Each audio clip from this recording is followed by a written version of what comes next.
নমস্কাৰ এছামিছ online YouTube চেনেললৈ আপোনালোক সকলোকে স্বাগতম জনাইছো মই মজিদ। বন্ধুসকল পলকতে চাওঁ আহক আজি 9টা গুৰুত্বপূৰ্ণ খবৰ। প্ৰথমটো খবৰ, ইউক্ৰেইনত থকা ভাৰতীয় লোকসকলৰ বাবে কেন্দ্ৰীয় চৰকাৰৰ নতুন নিৰ্দেশনা। আতংকিত নহবলৈ সকলোকে আহ্বান জনাইছে ভাৰত চৰকাৰে।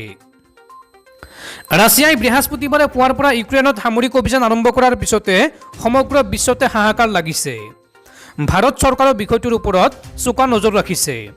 ইয়াৰ মাজতে আজি কেন্দ্ৰীয় চৰকাৰে ইউক্ৰেইনত থকা ভাৰতীয় লোকসকলৰ বাবে নতুন নিৰ্দেশনা জাৰি কৰিছে। এই নিৰ্দেশনাত কোৱা হৈছে যে ইউক্ৰেইনৰ সাম্প্ৰতিক পৰিস্থিতি অতিশয় অনিশ্চিত হৈ পৰিছে। সকলোৱে শান্ত হৈ থকা উচিত আৰু যি য'ত আছে ঘৰ, হোষ্টেল, ট্ৰানজিট বা অন্য বাসস্থানত সেই ঠাইতে নিৰাপদজনকভাৱে থকা উচিত। আনহাতে ইউক্ৰেইনৰ কিভলৈ যাত্ৰা কৰা সকলোকে যাত্ৰা বাতিল কৰি নিজ নিজ ঠাইলৈ উভতি যাবলৈ পৰামৰ্শ দিয়া হৈছে।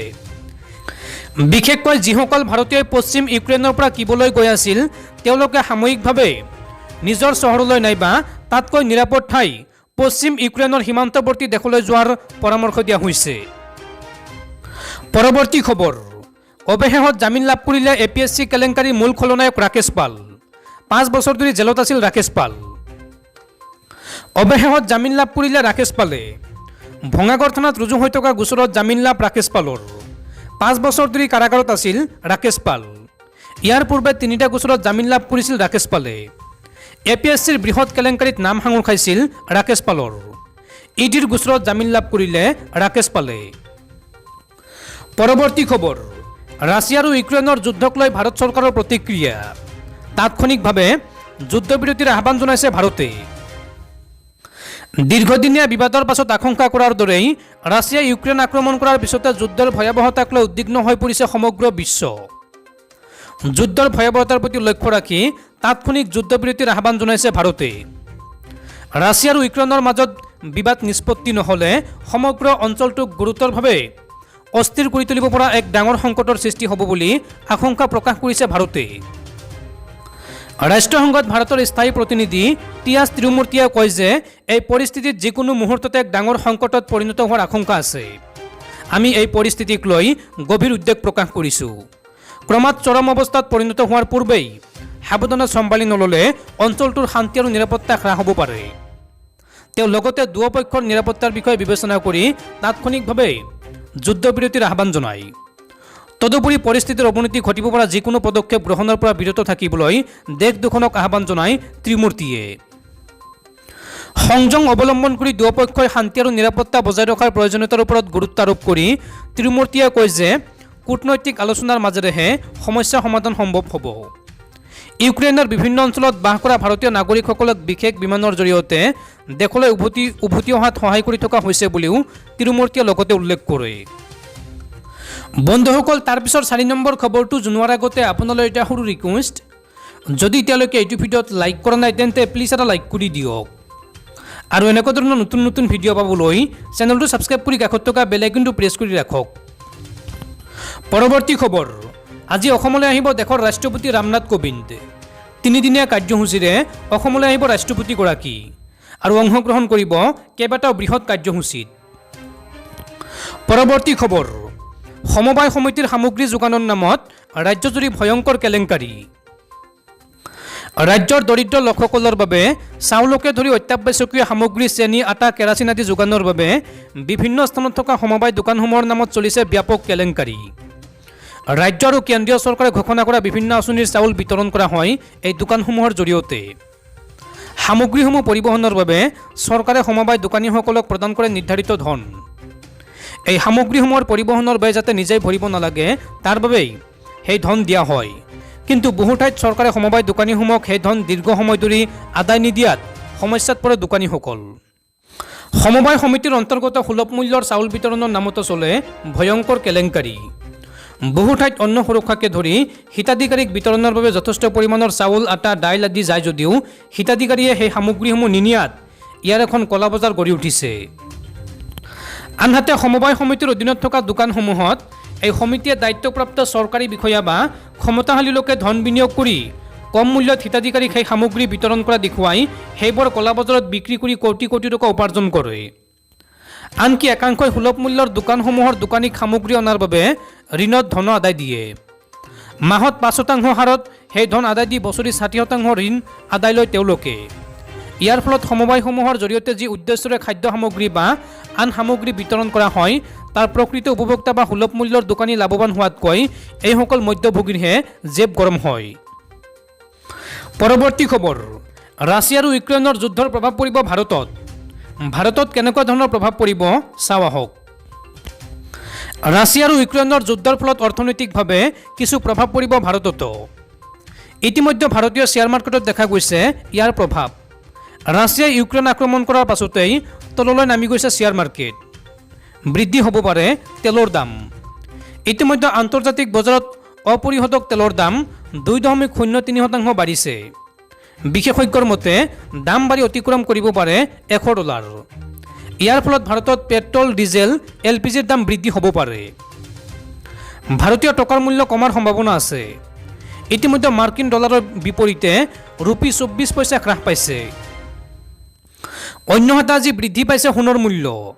ভাৰতত 10 গ্ৰাম সোণৰ মূল্য 1400 টকাতকৈও অধিক বৃদ্ধি পাইছে।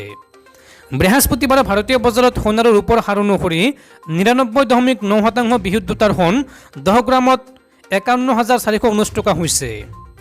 লগতে 1 কিলো ৰূপৰ দাম 64,501 টকা হৈছে। বিভিন্ন ধৰণৰ ধাতু, পাথৰ আদিৰ দাম বৃদ্ধি হোৱাৰ সম্ভাৱনা আছে। 2021 চনত ভাৰতৰ কয়লা আমদানি 1.6% পৰা 1.3%লৈ হ্ৰাস পাইছিল। এতিয়া আৰু হ্ৰাস হোৱাৰ সম্ভাৱনা আছে। ইয়াৰ উপৰিও ভাৰতে ৰাছিয়াৰ পৰা খাৰুৱা তেল আমদানি কৰে, গতিকে এই ক্ষেত্ৰতো প্ৰভাৱ পৰিব পাৰে। পৰৱৰ্তী খবৰ, নগাঁৱত আজি 5 লাখ লোকে একেলগে আদায় কৰিব শুকুৰবৰীয়া নামাজ। উপস্থিত থাকিব ছৌদি আৰবৰ ইমাম ডক্টৰ হজৰত শ্বেখ। আজি 5 লাখ লোকে একেলগে আদায় কৰিব নামাজ। 25 ফেব্ৰুৱাৰী অৰ্থাৎ আজি নগাঁৱৰ জুৰিয়ালৈ আহিব ছৌদি আৰবৰ মদিনা শ্বৰীফৰ ইমাম ডক্টৰ হজৰত শ্বেখ মহম্মদ বিন ইছমাইল বিন মাহমুদ আল আলী। লগতে উপস্থিত থাকিব বাংলাদেশৰ হজৰত মৌলানা এহছান চান্দবী, হজৰত মৌলানা মুফতি আল্লামা আব্দুৰ ৰহমান। ছৌদি আৰব আৰু বাংলাদেশৰ 3জনকৈ বিশ্ববিখ্যাত ধৰ্মীয় গুৰু নগাঁৱলৈ ধৰ্মীয় কাৰ্যসূচীলৈ আহিব লগা কাৰ্যসূচীয়ে বিশেষ তাৎপৰ্য বহন কৰিছে অঞ্চলটোত। শুকুৰবাৰে 3জনে অংশগ্ৰহণ কৰিব জুৰিয়া বগুৰিগুৰি হাই মাদ্ৰাছাৰ খেলপথাৰত অনুষ্ঠিত হ'বলগীয়া এক ধৰ্মীয় কাৰ্যসূচীত। পুৱা 10 বজাৰ পৰা কাৰ্যসূচী আৰম্ভ হ'ব। নগাঁৱৰ ধিংগাঁও তালিমুল কোৰাণ হাফিজিয়া ও কাৰিয়ানা ইছলামিক মিছন মাদ্ৰাছাৰ সৌজন্যত 19তম দস্তৰবন্দী উপলক্ষে এই কাৰ্যসূচী অনুষ্ঠিত হ'ব। কাৰ্যসূচী অনুসৰি বিশ্ব শান্তিৰ উপলক্ষে শুক্ৰবৰীয়া সমূহীয়া নামাজ আৰু দোৱা অনুষ্ঠিত কৰা হ'ব। সমূহীয়া নামাজ আৰু দোৱাত ইমামতি কৰিব মদিনা শ্বৰীফৰ ডক্টৰ হজৰত শ্বেখ মহম্মদ বিন ইছমাইল বিন মাহমুদ আল আলীয়ে। আদৰণি অনুষ্ঠান 12 বজাৰ পৰা আৰম্ভ হ'ব। ধৰ্মীয় গুৰুজনাই উপস্থিত ৰাইজক সম্বোধন কৰিব। এই ধৰ্মীয় অনুষ্ঠানটিৰ মুখ্য পৃষ্ঠপোষক হিচাপে উপস্থিত থাকিব ৰাজ্য চৰকাৰৰ স্বাস্থ্য মন্ত্ৰী কেশৱ মহন্ত। আয়োজক সমিতিৰ মতে উক্ত অনুষ্ঠানত 5 লাখ লোক সমবেত হ'ব। পৰৱৰ্তী খবৰ, দেশৰ পলাতক ব্যৱসায়ী বিজয় মালিয়া, নীৰৱ মোদী আৰু মেহুল চক্সীৰ 18,000 কোটি টকা বেংকক ঘূৰাই দিয়া হৈছে। শেহতীয়াকৈ এই মন্তব্য কৰিছে দেশৰ কেন্দ্ৰীয় চৰকাৰে। কেন্দ্ৰীয় চৰকাৰে দেশৰ উচ্চতম ন্যায়ালয়ক জনাইছে যে বিজয় মালিয়া, নীৰৱ মোদী আৰু মেহুল চক্সীৰ 18,000 কোটি টকা বেংকলৈ ঘূৰাই দিয়া হৈছে। উচ্চতম ন্যায়ালয়ে PMLৰ ব্যৱস্থাসমূহক প্ৰত্যাহ্বান জনাই এখন আবেদনৰ শুনানি গ্ৰহণ কৰাৰ সময়ত বুধবাৰে কেন্দ্ৰীয় চৰকাৰে এই মন্তব্য কৰিছে। ন্যায়ালয়ত কেন্দ্ৰীয় চৰকাৰে কয় যে বিজয় মালিয়া, নীৰৱ মোদী আৰু মেহুল চক্সীৰ বেংকলৈ 18,000 কোটি টকা ঘূৰাই দিয়া হৈছে। মানি লণ্ডাৰিং প্ৰতিৰোধ আইনৰ PMLA গোচৰত 67,000 কোটি টকাৰ গোচৰ উচ্চতম ন্যায়ালয়ত বিচাৰাধীন হৈ আছে। চলিচিটৰ জেনেৰেল তুষাৰ মেহতাই কেন্দ্ৰীয় চৰকাৰৰ হৈ ন্যায়াধীশ AM খানউইলকাৰ, দীনেশ মহেশ্বৰী আৰু চিটি ৰবি কুমাৰৰ বিচাৰপীঠৰ সন্মুখত এই মন্তব্য কৰিছে। মেহতাই ন্যায়ালয়ত কয় যে প্ৰৱৰ্তন সঞ্চালকালয় চমুকৈ EDৰ দ্বাৰা 4,700 PMLA গোচৰৰ তদন্ত কৰা হৈছে। যোৱা 5 বছৰত প্ৰতি বছৰে তদন্তৰ বাবে লোৱা গোচৰৰ সংখ্যা বৃদ্ধি হৈ আহিছে। 2015-16 বৰ্ষত 111টা মানি লণ্ডাৰিং ঘটনা সংঘটিত হৈছিল। সেইদৰে 2020-21 চনত এই ঘটনা 981টালৈ বৃদ্ধি পাইছে। যোৱা 5 বছৰত এনে অপৰাধৰ বাবে 33 লাখ এজাহাৰ পঞ্জীয়ন কৰা হৈছিল। কিন্তু PMLৰ অধীনত মাত্ৰ 2086টা গোচৰৰ তদন্ত কৰা হৈছিল। উচ্চতম ন্যায়ালয়ে PMLৰ অধীনত অপৰাধৰ অনুসন্ধান, জব্দ, তদন্ত আৰু সংলগ্ন কৰাৰ বাবে প্ৰৱৰ্তন সঞ্চালকালয়ৰ ওচৰত উপলব্ধ ক্ষমতাৰ বিস্তৃত পৰিসৰক প্ৰত্যাহ্বান জনোৱা আবেদনৰ শুনানি গ্ৰহণ কৰি আছে। কপিল চিবাল, অভিষেক মনু সিংভি আৰু মুকুল ৰোহিতগীকে ধৰি কেইবাজনো জ্যেষ্ঠ অধিবক্তাই শেহতীয়া PMLA সংশোধনীৰ সম্ভাৱ্য অপব্যৱহাৰ সম্পৰ্কীয় বিভিন্ন দিশৰ ওপৰত উচ্চতম ন্যায়ালয়ৰ সন্মুখত তৰ্ক কৰিছে।